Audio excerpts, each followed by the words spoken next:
അരവിന്ദന് ഇങ്ങനൊരു കടം വരാൻ മാത്രം എന്താ സംഭവിച്ചത്? ബിസിനസ്സിലെ തകർച്ച, രോഗം, കല്യാണം ഇതൊന്നുമല്ല. പിന്നെ എന്താ സംഭവിച്ചത്? എന്തെങ്കിലും ദുശീലം ഉണ്ടായിരുന്നോ? ചീട്ട് കളിക്കുമായിരുന്നു, വലിയ തുകയ്ക്ക്.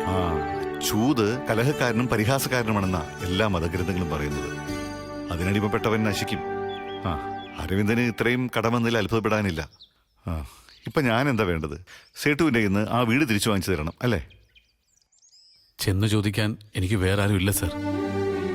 അവരമ്മയും മോളും ഇപ്പൊ പെരുവഴിയില്ല.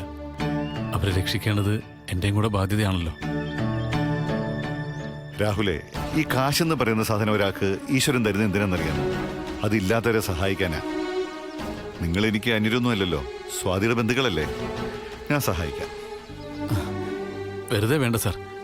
ആ വീടിന്റെ പറമ്പിന്റെ ആധാരം സാറിന്റെ ഇരിക്കട്ടെ. എപ്പോഴാണോ ഞങ്ങൾ കാശ് തരുന്നത് അപ്പൊ സാർ തിരിച്ചു തന്നാൽ മതി. അങ്ങനെ ചെയ്താൽ പിന്നെ ഞാനും സീട്ടും തമ്മിൽ എന്താ വ്യത്യാസം? ഞാൻ പലിശയ്ക്ക് പണം കൊടുക്കുന്നതിനല്ല. അതുകൊണ്ട് തന്നെ എനിക്ക് ആരുടെ ആധാരവും വേണ്ട ഈടായിട്ട്. എന്നാ ആ വീട് സാറിന്റെ പേരിൽ എഴുതണം. കാശ് തിരിച്ചു തരുമ്പോൾ തിരിച്ചു തന്നാൽ മതി. അങ്ങനെയുള്ള ഒരു വ്യവസ്ഥയും വേണ്ട. നിങ്ങളുടെ കയ്യിൽ എപ്പോൾ പൈസ വരുന്നോ അപ്പോൾ മാത്രം തിരിച്ചു തന്നാൽ മതി. ഇനിയിപ്പോൾ തിരിച്ചു തന്നില്ലെങ്കിലും കുഴപ്പമില്ല. സമ്മതമാണെങ്കിൽ മാത്രം ഞാൻ ബ്ലാങ്ക് ചെക്ക് തരാം. അത് സേട്ടുവിന് കൊടുത്ത് വീട് തിരിച്ചു വാങ്ങിക്കും. ഈ ഉപകാരം എനിക്കൊരിക്കലും മറക്കാൻ പറ്റില്ല സാർ. രാഹുലെ, സ്വാതിയെ പോലൊരു മാണിക്യത്തെ എൻ്റെ മകൻ്റെ ഭാര്യയായിട്ട് തന്ന കുടുംബക്കാരല്ലേ നിങ്ങൾ? ആ കുടുംബത്തിനൊരു കഷ്ടം വരുമ്പോൾ നിങ്ങൾ ആവശ്യപ്പെട്ടില്ലെങ്കിലും വന്നു കണ്ട് സഹായിക്കേണ്ടവനല്ലേ ഞാൻ എൻ്റെ ആ കടമ ചെയ്യുന്നു എന്ന് മാത്രം വിചാരിച്ചാൽ മതി.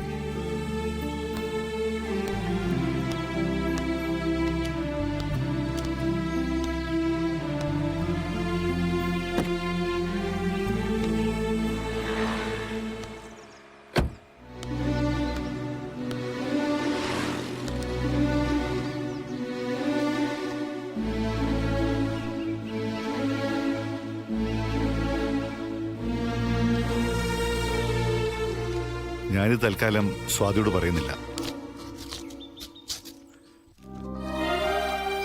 സ്വാതി ഇതൊന്നും അറിയണ്ട, മനസ്സിലായോ? ശരി സർ. നീലും അറിയണ്ട, ആരും അറിയണ്ട. ഞാനും നിങ്ങൾ മാത്രം അറിയുന്നൊരു ഏർപ്പാട്. എന്താ? എല്ലാം സാറിന്റെ ഇഷ്ടം. എന്നാ പൊക്കോളൂ, എല്ലാം നന്നായിട്ട് വരും. നന്ദി സർ.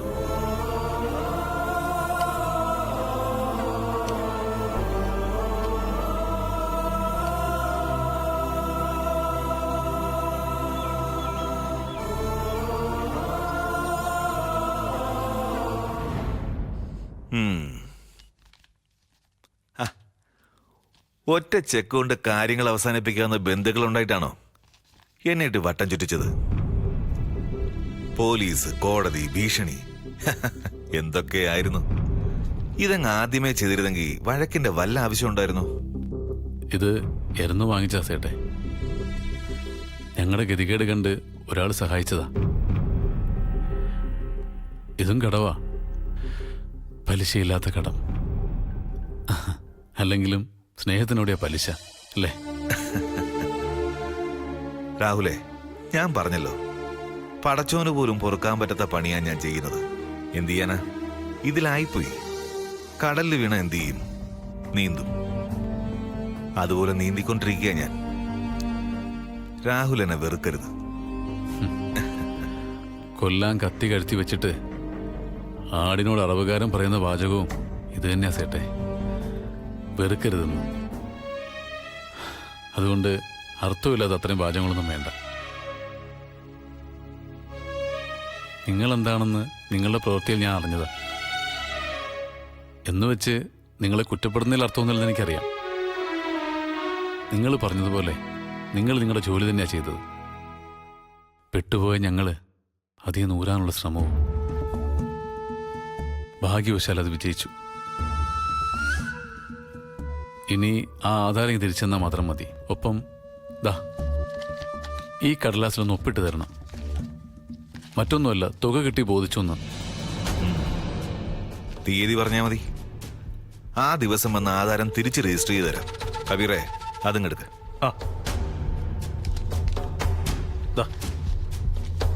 എനിക്കറിയായിരുന്നു രാഹുൽ കാശും കൊണ്ട് വരുമെന്ന്.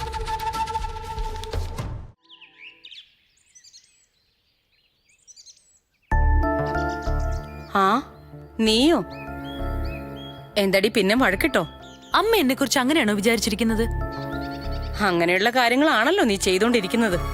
ഇവിടെ വരികയെന്നും പറഞ്ഞ് വീട്ടിൽ നിന്ന് പുറത്തിറങ്ങുക, എന്നിട്ട് വേറെ എവിടെയെങ്കിലും പോവാ.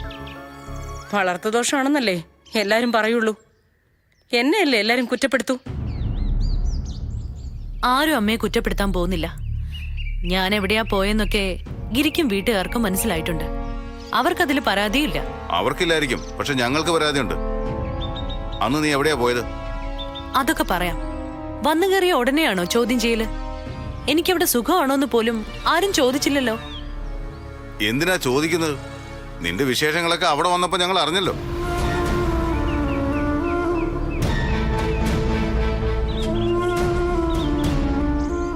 എന്നെ വിളിച്ച് ചോദിക്കാതെ വന്നതുകൊണ്ടാ അന്ന് അങ്ങനെയൊക്കെ സംഭവിച്ചത്. ഇനി എന്നെ കാണണമെന്ന് തോന്നുമ്പോ ഫോൺ എടുത്തൊന്ന് വിളിച്ചേക്കണം. അങ്ങോട്ട് വരണോ ഇങ്ങോട്ട് വരുമോന്നൊക്കെ അപ്പൊ ഞാൻ പറഞ്ഞോളാം. അതൊക്കെ അവിടെ ഇരിക്കട്ടെ. ഇപ്പോഴത്തെ ഈ വരവിന്റെ ഉദ്ദേശം എന്താ? പ്രത്യേകിച്ചൊന്നുമില്ല. എനിക്ക് നിങ്ങളെ കാണണമെന്ന് തോന്നി വന്നു. വന്നത് ഇഷ്ടപ്പെട്ടില്ലെങ്കിൽ പറഞ്ഞോ, ഞാൻ പോയേക്കാം. അല്ലെങ്കിലും ചോദിക്കാനും പറയാനും ആരും ഇല്ലാത്തൊരു അനാഥയാണല്ലോ ഞാൻ. എന്നാണോ ഞാൻ പറഞ്ഞതിനർത്ഥം? അത് തന്നെ അതിന്റെ അർത്ഥം. കുറെ നാളുകൂടി വീട്ടിൽ കയറി വരുന്ന മോളോട് പെരുമാറുന്നത് പോലെയാണോ നിങ്ങൾ എന്നോട് പെരുമാറുന്നത്? ഞാൻ എന്തെങ്കിലും കഴിച്ചോന്ന് പോലും ചോദിച്ചില്ലല്ലോ ആരും. വലിയ അഭിനയൊന്നും വേണ്ട. നിന്റെ കയ്യിലിരിപ്പൊക്കെ അവിടെ തന്നെ വെച്ചാ മതി, ഇങ്ങോട്ടെടുക്കണ്ട. മതി, അവള് വന്നു കയറിയതല്ലേ ഉള്ളൂ. ചോദിക്കാനുള്ളതൊക്കെ നമുക്ക് പിന്നെ ചോദിക്കാം. എന്ത് ചോദിക്കാൻ? ഇതെന്താ പരീക്ഷാ ഹോളോ? നിങ്ങൾ ചോദിക്കുന്ന ചോദ്യങ്ങൾക്ക് ഉത്തരം പറയാനല്ല ഞാൻ വന്നത്. പിന്നെ നീ എന്തിനാ വന്നത്? അതൊക്കെ ഉണ്ട്. അച്ഛന് ലേശം പ്രായം കൂടുന്നോന്നൊരു സംശയം. അമ്മ കുറച്ചുകൂടി ചെറുപ്പമായി. ആ അമ്മ വാ, ഞാൻ യാത്ര ചെയ്ത് വന്നതല്ലേ, നല്ല ക്ഷീണമുണ്ട്, ഒന്ന് ഫ്രഷ് ആവട്ടെ.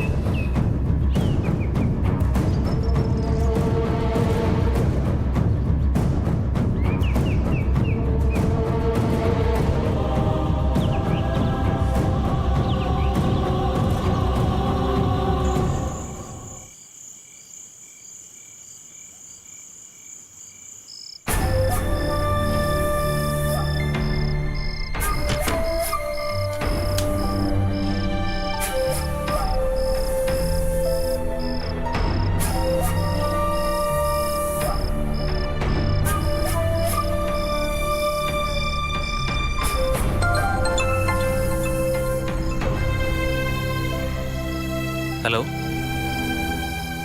പറയൂ മാഡം. നാളെ ലൊക്കേഷനിൽ ഒരു പാർട്ടി ഉണ്ടല്ലേ?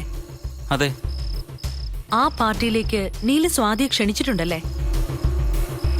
സ്വാതിയെ പിക്ക് ചെയ്യാൻ വേണ്ടി നീല് വണ്ടി അയക്കും. നീ ഇടപെട്ട് വണ്ടി ഞാനുള്ള സ്ഥലത്തേക്ക് അയക്കണം. അത് നീ വിചാരിച്ചാ സാധിക്കും. സ്വാതിക്ക് പകരം ഞാനാണ് അവിടെ വരേണ്ടത്. മനസ്സിലായോ? ഉവ്വ് മാഡം. അഡ്രസ്സ് ഞാൻ വാട്സാപ്പ് ചെയ്യാം. ഡ്രൈവർക്ക് അത് കൊടുത്താൽ മതി. ശരി മാഡം.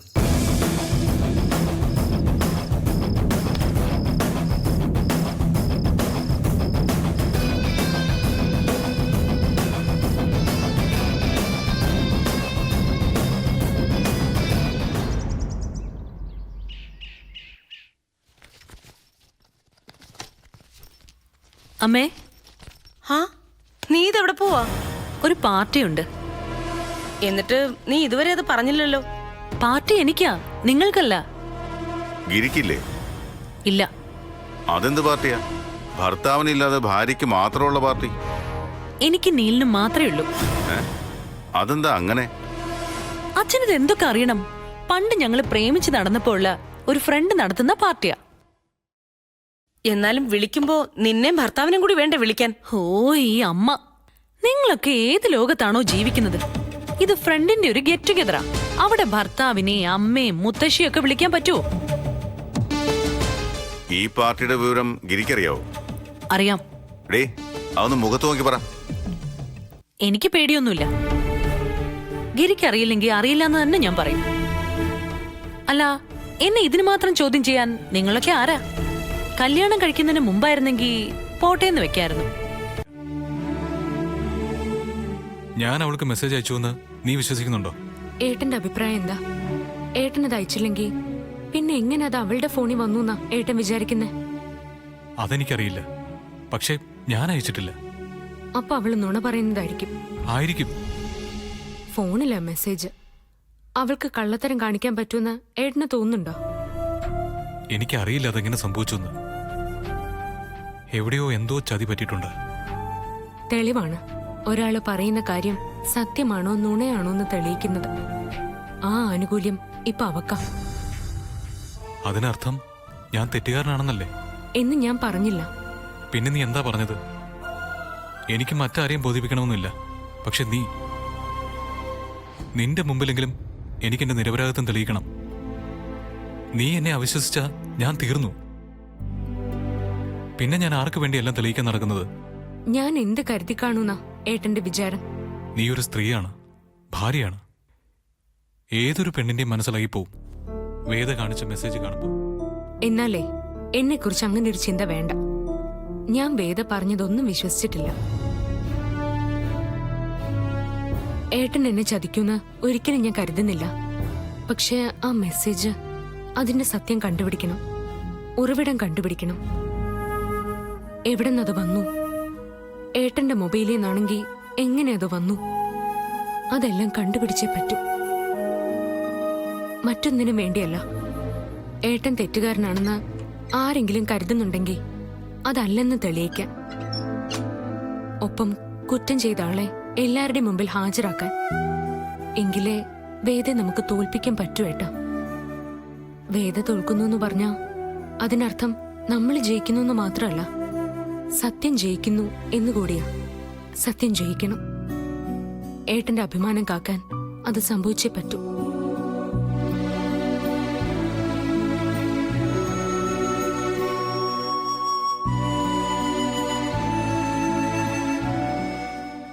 ഏട്ടന്റെ ഫോൺ വേറെ ആരുടെയെങ്കിലും കയ്യിൽ കൊടുത്തായിരുന്നോ? ഉവ്വ്. ഷോട്ടിന്റെ സമയമാകുമ്പോ മേക്കമാന്റെ കയ്യിൽ കൊടുക്കും. ഇനി അയാളായിരിക്കും അങ്ങനെ ചെയ്തത്? ഏയ്, അതൊരിക്കലും ആയിരിക്കില്ല. അയാൾ എന്തിനങ്ങനെ ചെയ്യണം? വേദയായിട്ട് അയാൾക്കൊരു ബന്ധവുമില്ല. അയാളായിരിക്കില്ല. പിന്നെ ഇങ്ങനെ സംഭവിച്ചു? എന്റെ ബലമായ സംശയം അയാൾ തന്നെ ആയിരിക്കും. അയാളെ പിടിച്ച സത്യം അറിയാൻ പറ്റും. ശരിയാ. ഇന്നത്തെ കാലത്ത് ഒരാളെയും വിശ്വസിക്കാൻ പറ്റില്ല.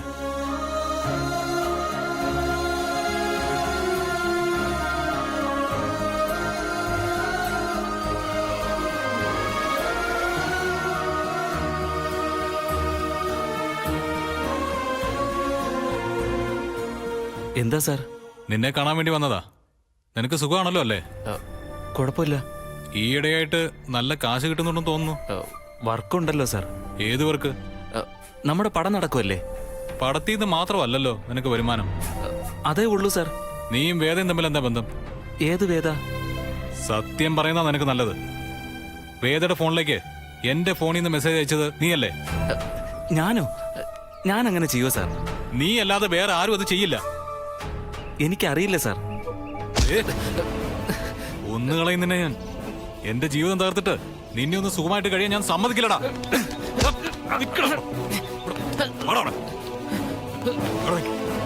ഇതുപോലുള്ള അഭ്യാസങ്ങള് കുറെ കണ്ടവനാടാ ഞാൻ. അത് കഴിഞ്ഞിട്ടാ ഞാൻ ഇവിടെ വരെ എത്തിയത്. പടാ, നീയല്ല അത് ചെയ്തത്. എന്നെ ഒന്നും ചെയ്യരുത് സാർ. ഞാൻ തന്നെയാ അത് ചെയ്തത്. എല്ലാം വേദ മാഡം പറഞ്ഞിട്ടാ. നീയപ്പോ കൂടെ നിന്ന് ചതിക്കുമായിരുന്നു അല്ലേ? വേദ മാഡം എനിക്ക് പണം തന്നപ്പോ ഒരബദ്ധം പറ്റിയതാ സാറേ. എന്നോട് ക്ഷമിക്കണം.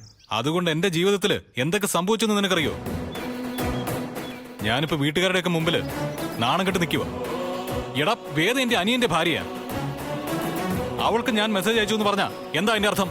ക്ഷമിക്കണം. ഞാൻ എന്ത് വേണമെങ്കിലും ചെയ്യാം. ചെയ്യണം. നീ ചെയ്ത കാര്യം എല്ലാവരുടെ അടുത്തും വന്ന് പറയണം. ഇല്ലെങ്കിൽ ഞാനൊരു വരവ് വരും. പിന്നെ നിനക്ക് ആരോടും ഒന്നും പറയേണ്ടി വരില്ല. ഞാൻ വരാം സാർ. ഇന്ന് തന്നെ വരാം.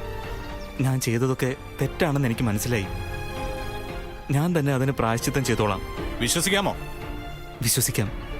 എന്നാ പൊയ്ക്കോ. നിന്നെ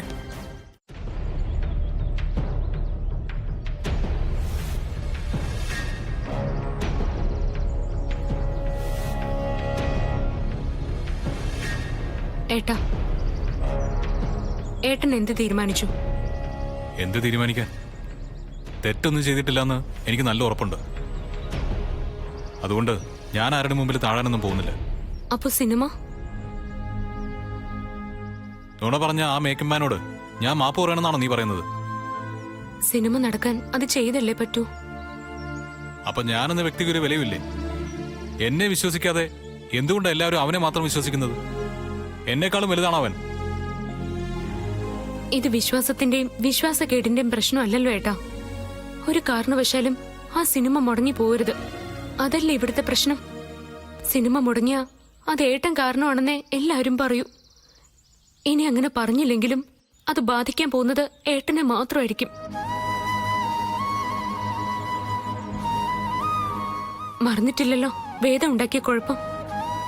ഏട്ടനൊരു ഭാഗ്യദോഷിയാണെന്ന് പറഞ്ഞ് അവള് സിനിമയെന്ന് ഏട്ടനെ പുറത്താക്കാൻ നോക്കിയതാ. ഇപ്പൊ അവസാന ഘട്ടത്തിലാ സിനിമ.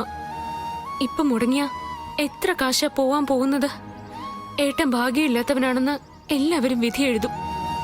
അങ്ങനെ സംഭവിച്ച പിന്നെ ഒരിക്കലും ഒരു സിനിമയും ഏട്ടന് പിന്നെ കിട്ടിയെന്ന് വരില്ല.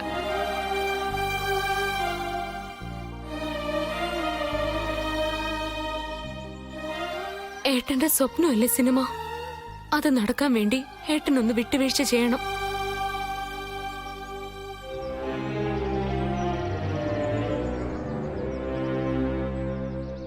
അറിഞ്ഞുകൊണ്ട് തോറ്റു കൊടുക്കുന്നോണ്ട് ഒരു തെറ്റുമില്ല ഏട്ടാ. ഏട്ടൻ തെറ്റുകാരനല്ലെന്ന് എനിക്കറിയാം. അതുപോരെ, ബാക്കിയൊന്നും ഏട്ടനിപ്പോ ഓർക്കണ്ട. നീ പറയുന്നത് 100% ശരിയാ. ഈ സിനിമയും കൂടെ മുടങ്ങിയ ഭാഗ്യദോഷി എന്നുള്ള പേര് എനിക്ക് കിട്ടും. അതോടെ ചിലപ്പോ നടനാകാന്നുള്ള എന്റെ സ്വപ്നം പൊലിയും. അവനോട് മാപ്പ് പറഞ്ഞ എല്ലാം തീരും. സിനിമ നടക്കും, എന്റെ സ്വപ്നം നടക്കും, അങ്ങനെയല്ല. പക്ഷെ സ്വാതി, സിനിമയ്ക്ക് വേണ്ടി ഞാൻ ചെയ്യുന്ന ഈ വിട്ടുവീഴ്ച ഉണ്ടല്ലോ, അതെന്നെ തകർത്ത് കളയും. പിന്നെ നീലെന്ന വ്യക്തിയില്ല, എന്റെ സ്ഥാനത്ത് വേറെ ആരോ. അത് മാത്രമല്ല, ഞാൻ അവനോട് മാപ്പ് പറഞ്ഞ എനിക്കെതിരെ അവനുണ്ടാക്കിയിരിക്കുന്ന ആരോപണങ്ങൾ മുഴുവൻ ശരിയാണെന്ന് വരും. അതെന്റെ കരിയറിനെ വല്ലാതെ ബാധിക്കും. രണ്ടായാലും എനിക്ക് കരിയർ നഷ്ടപ്പെടും. മാപ്പ് പറഞ്ഞില്ലെങ്കിൽ അൺലക്കി, ഭാഗ്യമില്ലാത്തവൻ, അങ്ങനെ അത് പോവും. മാപ്പ് പറഞ്ഞ ദുർമാർഗി, സ്ത്രീ സംസർഗമുള്ളവൻ, അങ്ങനെയും പോവും. എനിക്ക് രണ്ടാമത് പറഞ്ഞ ആരോപണം സഹിക്കാൻ പറ്റില്ല സ്വാതി. അതുകൊണ്ട് ഞാൻ മാപ്പ് പറയില്ല. ഒരു തെറ്റും ചെയ്തിട്ടില്ലെന്ന് എനിക്ക് നല്ല ബോധ്യമുണ്ട്. ആര് വിശ്വസിച്ചാലും വിശ്വസിച്ചില്ലെങ്കിലും എനിക്ക് എന്നെ അറിയാം. ഞാൻ എന്നെയാണ് വിശ്വസിക്കുന്നത്. ഒരാൾ അവനെ തന്നെ വിശ്വസിച്ചില്ലെങ്കിൽ പിന്നെ അവൻ എന്തിനു കൊള്ളാം? നിന്നെ സത്യമായിട്ട് ഞാൻ പറയുന്നു, ഞാൻ തെറ്റുകാരനല്ല. തെറ്റുകാരനല്ലാത്ത ഒരാൾ ക്ഷമയും പറയണ്ട. ഞാൻ പറയില്ല. ഇതെന്റെ വാശിയാണെന്ന് കരുതരുത്. എനിക്ക് ശരിയെന്ന് തോന്നുന്നത് ഇതാണ്. ഇതേ ഞാൻ ചെയ്യൂ.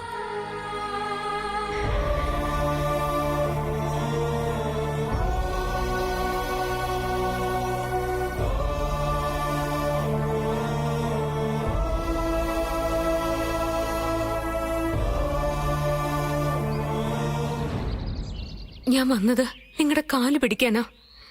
നിങ്ങളായിട്ട് എന്റെ ഏട്ടന്റെ ജീവിതം നശിപ്പിക്കരുത്. ഏതെങ്കിലും ഒരു അമ്മയുടെ മകനായിരിക്കും നിങ്ങളും.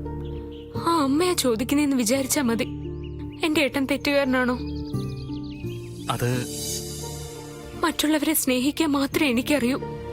അറിഞ്ഞുകൊണ്ട് ഒരാളെ ഞാൻ ഇന്നേ വരെ ദ്രോഹിച്ചിട്ടില്ല, ഇനി ദ്രോഹിക്കേയില്ല. തെറ്റൊന്നും ചെയ്തിട്ടില്ലെന്ന് എന്റെ തലേ തൊട്ട് ഏട്ടൻ സത്യം ചെയ്തു. ഏട്ടൻ നുണ പറയുകയാണെങ്കിൽ അതിന്റെ ഭവിഷ്യത്ത് ഞാൻ അനുഭവിക്കും. പക്ഷെ ഏട്ടൻ പറയുന്നത് സത്യമാണോ നുണയാണോ എന്ന് തീരുമാനിക്കുന്നത് നിങ്ങളുടെ വാക്കുകളാ. പറ, എന്റെ ഏട്ടൻ തെറ്റുകാരനാണോ?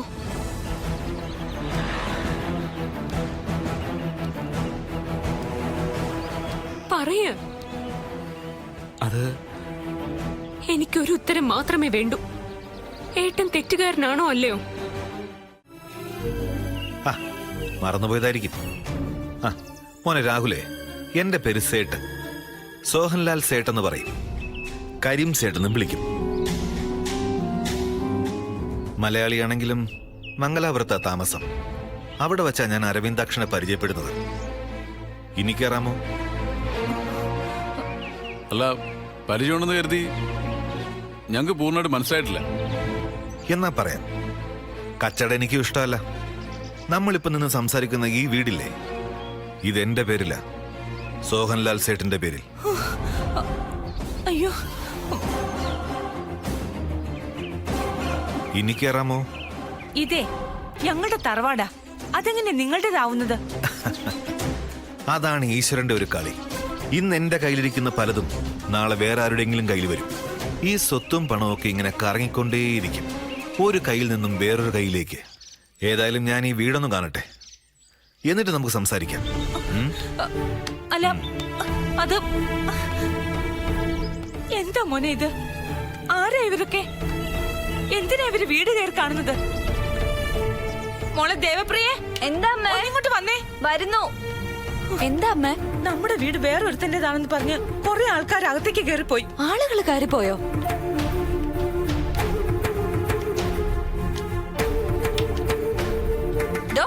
നിർത്തടോ. ഞങ്ങളുടെ അനുവാദമില്ലാതെ ഞങ്ങളുടെ വീട് മൊബൈലിൽ പകർത്താൻ തനിക്കാരാ അധികാരം തന്നെ? ഞാനാ മോളെ. കാര്യമുണ്ട്. ഈ വീട് എത്രയും പെട്ടെന്ന് എനിക്ക് കച്ചവടമാക്കണം. മോളെ, എന്നാലേ ഞാൻ മുടക്കിയ കാശ് എനിക്ക് തിരിച്ചു കിട്ടും. ഹലോ, നിങ്ങൾ പറയുന്നത് ഞങ്ങൾക്ക് മനസ്സിലാവുന്നില്ല. അതായത് ഓനില്ലേ അരവിന്ദൻ, ആ, ഓന് കാശിന് കുറച്ച് ടൈറ്റ് വന്നായിരുന്നു. കാശിന് ടൈറ്റ് വരുമ്പോ നമ്മൾ എന്താ ചെയ്യാ? ആരിൽ നിന്നെങ്കിലും കടം വാങ്ങും. ഓനും അതേ ചെയ്തോളൂ.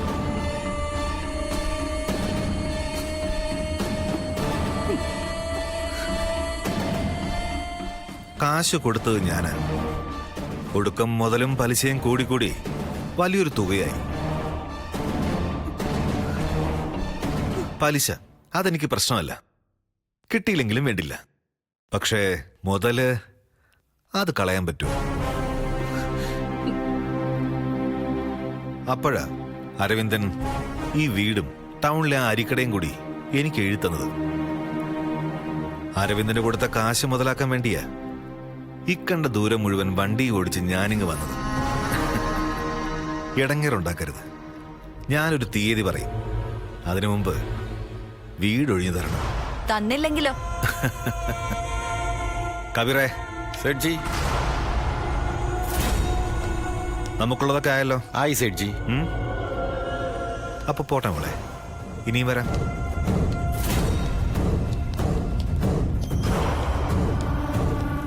ഇതെന്താ ഇത്? നിന്റെ അച്ഛൻ കാശ് കടം മേടിച്ചെന്നോ? എന്തിന്? വെറുതെ അമ്മേ, ഇത് കണ്ടൊന്നും അമ്മ പേടിക്കണ്ട. രാഹുലെ, നീ ഇതൊന്ന് അന്വേഷിക്കണം. ഒന്നുമില്ലാതെ ഒരാളിങ്ങനെ കേറി വരുവോ? സത്യം എന്താണെന്ന് അറിയണം.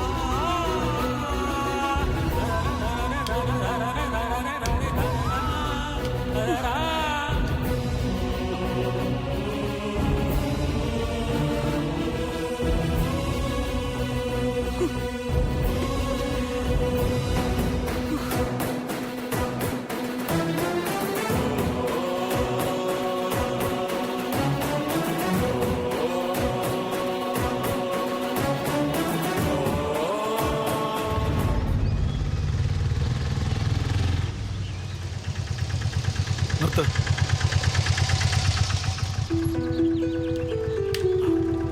എത്രേ? 50. ശരി. എന്താ ചേച്ചാ? ഞാൻ അന്വേഷിച്ചു. കരീം സേട്ട് എന്ന് പറയുന്ന ആള് വലിയ സ്വാധീനമുള്ള ആളാണ് പോലീസിലും മറ്റും. എന്ന് വെച്ച് ഗുണ്ടായുസം കാണിക്കുന്ന നോക്കിയിരിക്കണമെന്നാണ് അച്ഛൻ പറയുന്നത്. ഗുണ്ടായുസം അയാൾ കാണിച്ചില്ലല്ലോ, മുന്നറിയിപ്പ് തന്നല്ലേ ഉള്ളൂ. ഞാൻ അയാളെ കുറിച്ച് ശരിക്കും അന്വേഷിച്ചിട്ടാ വരുന്നേ. കാശ് കടത്തിന് കൊടുക്കുന്ന ഏർപ്പാട് തന്നെയാ ചേട്ടന്. നമ്മുടെ ഭാഗ്യദോഷത്തിന് ഏട്ട അയാളെ കൈ കൊണ്ട് തലവെച്ചു കൊടുത്തു. അപ്പോ സേട്ട് പറയുന്നത് സത്യമാണോ അച്ഛൻ പറയുന്നത്? അതെ, അയാളെ കയ്യിൽ നിന്നും ഒരുപാട് കാശ് ഏട്ടൻ കടം വാങ്ങിയിട്ടുണ്ട്. അതിന് ഈടായിട്ട് വീടും കടയും പണയപ്പെടുത്തി. എനിക്ക് വിശ്വസിക്കാൻ പറ്റുന്നില്ല. എന്തിന് കടം വാങ്ങി? ഇനി വാങ്ങിയെങ്കിൽ തന്നെ എന്തിന് ചെലവാക്കി? വീട്ടിലൊരു രൂപ പോലും ചെലവാക്കിയിട്ടില്ല.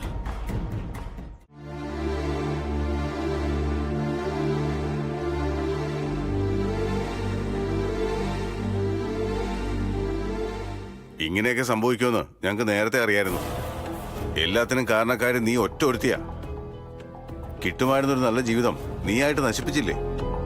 ഇനിയുള്ള കാലം നിനക്ക് ഒറ്റയ്ക്ക് ഇവിടെ കഴിയാം. ഗിരി ഒരിക്കലും ഇനി നിന്നെ സ്വീകരിക്കുമെന്ന് എനിക്ക് തോന്നുന്നില്ല. എന്തിനാ മോളെ നീ ഇങ്ങനെയൊക്കെ ചെയ്തത്?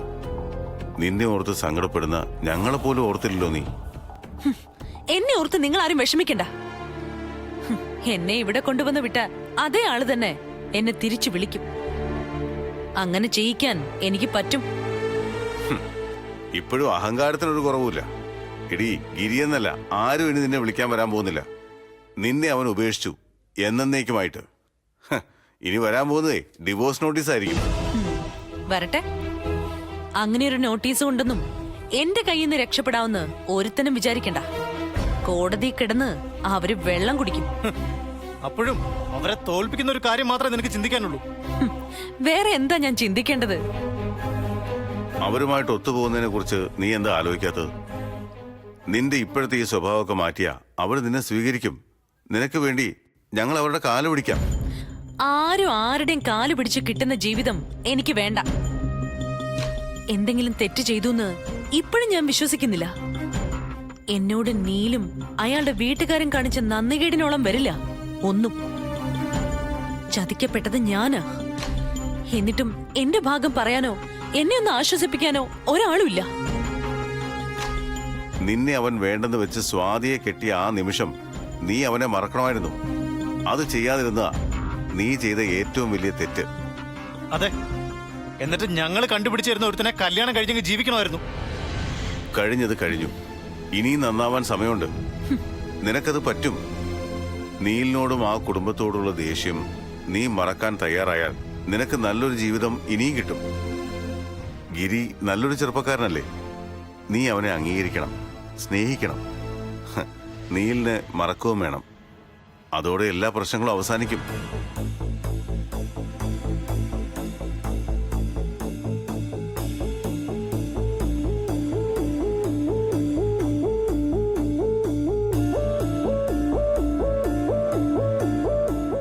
നിന്റെ നന്മയ്ക്ക് വേണ്ടിയാ ഞാനിത് പറയുന്നത്. നീ എന്നെ അനുസരിക്കണം. പറ്റില്ല. നീലിനെ മറക്കാൻ എനിക്ക് പറ്റില്ല എന്ന് കരുതി നിങ്ങൾ വിഷമിക്കൊന്നും വേണ്ട. ഞാൻ ഈ വീട്ടില് നിങ്ങൾക്കൊരു ഭാരമായിട്ട് നിൽക്കാൻ ആഗ്രഹിക്കുന്നില്ല. ഞാൻ പോയേക്കാം. എങ്ങോട്ട്? അതെന്തിനാ നിങ്ങൾ അറിയുന്നത്? എന്റെ ശല്യം നിങ്ങൾക്കുണ്ടാവില്ല. അതുപോരെ? നീ എന്താ മോളെ ഇങ്ങനെയൊക്കെ പെരുമാറുന്നത്? ഞാൻ അതാണോ ഉദ്ദേശിച്ചത്? നിന്റെ നന്മയ്ക്ക് വേണ്ടിയാ ഞാൻ. എനിക്ക് നിങ്ങൾ പറയുന്ന നന്മ വേണ്ട. ഏതായാലും എന്റെ ജീവിതം പോയി. എന്റെ ജീവിതം നശിപ്പിച്ചിട്ട് ഒരാളും അങ്ങനെ സുഖമായിട്ട് കഴിയണ്ട. എനിക്കറിയാം എന്ത് ചെയ്യണോന്ന്. എന്ത് ചെയ്യാൻ പറ്റുമെന്നാ നീ പറയുന്നത്? ഇത്രയും കാലം പലതും ചെയ്തു നോക്കിയില്ലേ? എന്നിട്ട് എന്തെങ്കിലും നേടിയോ? എടീ, ജയിക്കാൻ വേണ്ടി ഓരോ തവണ ഓരോന്ന് ചെയ്യുമ്പോഴും തോൽക്കുന്നത് നീയായിരുന്നു. തോറ്റു തോറ്റു തോറ്റ് അവസാനം നീ ഇപ്പോ ആ വീടിന്റെ പുറത്തായി. വേദേ, ഞാൻ നിന്നോട് സീരിയസ് ആയിട്ട് ചോദിക്കാം. നിനക്ക് മനസ്സിൽ എന്തെങ്കിലും തകരാറുണ്ടോ? ഉണ്ടെങ്കിൽ നീ പറ. നമുക്ക് വല്ല ഡോക്ടറെ അടുത്ത് പോയി ചികിത്സിക്കാം. ഞാൻ ഭ്രാന്തിയായിട്ട് കാണാൻ പലരും ആഗ്രഹിക്കുന്നുണ്ട്. അക്കൂട്ടത്തില് നീയും പെടുവെന്നറിഞ്ഞതില് സന്തോഷം. വേണ്ട, ഒരാളും എന്റെ കൂടെ നിൽക്കണ്ട. ഇത്രയും ചെയ്തത് ഞാൻ ഒറ്റയ്ക്കല്ലേ. ഇനി അങ്ങനെ തന്നെ ചെയ്തോളാം. മോളെ, ആരും ഒന്നും പറയണ്ട. എല്ലാരെയും എനിക്ക് മനസ്സിലായി. ഇന്നത്തെ ഒരു ദിവസം, അത് കഴിഞ്ഞാ എന്നെ ഓർത്ത് ഒരാളും സങ്കടപ്പെടേണ്ടി വരില്ല. ഞാൻ പറയുന്ന നീ ഒന്ന് വേണ്ട. ഉപദേശം കേട്ട് കേട്ട് മടുത്തു. ശരിയാ, ഞാൻ തോറ്റവളാ. ജയിക്കാൻ പറ്റുമെന്ന് ഞാനൊന്ന് നോക്കട്ടെ.